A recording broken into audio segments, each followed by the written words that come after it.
Whenever we come to 411 Motorspeedway in Seymour, Tennessee, no matter what division it is, of course tonight with the Chevrolet Performance Super Late Model Series, there's just something magic about this racetrack and Ronnie Johnson.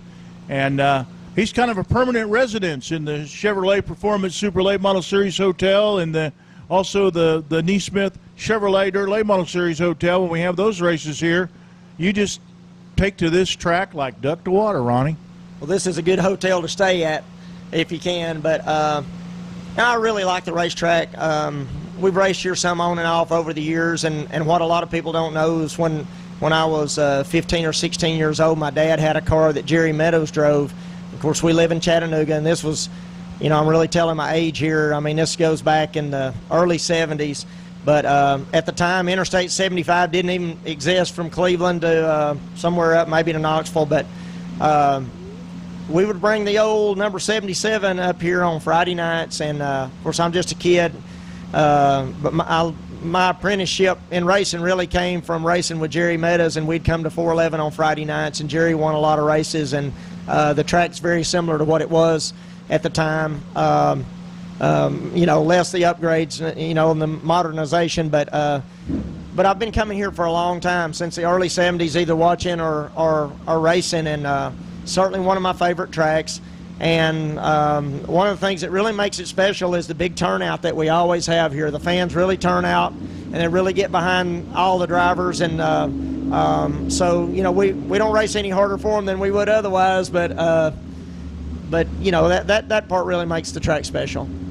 Well, Ronnie came home with a third-place finish tonight here at 411 Motorspeedway, and it doesn't seem to matter where you start at this racetrack. Somehow, some way, you find a way to get up to the front. And I don't know, tonight we hot lapped, and we just weren't. Car didn't feel bad, but we just didn't have the speed. And same thing in qualifying. I thought I went out there and made a couple of pretty good laps, and I came in and they're telling me that we're 12th. And you know, so I went to work on it and started changing some stuff, and had intentions of, you know, taking some laps in a little hot lap session, and missed that. So I didn't really know what we had, but we didn't have what we needed to win the race, but we had what we needed to run third, and I'll take that, and I can go home with a sense of accomplishment.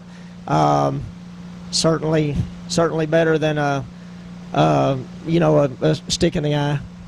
And you always find a way to bring the fans to their feet here at 411 Motorspeedway. And the reason that you're sitting here right now as a third-place finisher, there on the last lap, you were battling with Jake Knowles for the third spot, and you put a move on him that brought the crowd to their feet. Tell us about that. Well, there's two things. Number one, I think Jake had a right rear tire going soft. And, you know, I went in the corner there, you know, really hard and up high, just in case, you know, something happened. He slipped a little. It was starting to get slick in the bottom off of 4 there.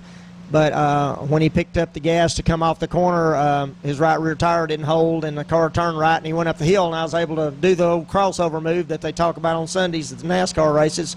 And we went by him. But, you know, I wish that could have been for the win. And Jake probably would have liked to, even if he would have ran second instead of, you know, finishing up fourth. But that's what happened there. He was starting to have some problems, and I was able to capitalize on it. Ronnie Johnson always packs them in here at 411 Motorspeedway. He didn't disappoint him tonight. Came from 12th to 3rd with the Chevrolet Performance Super Late Model Series, and he remains the Chevy Super Series point leader as we close in on the end of the 2015 season with just a few races left.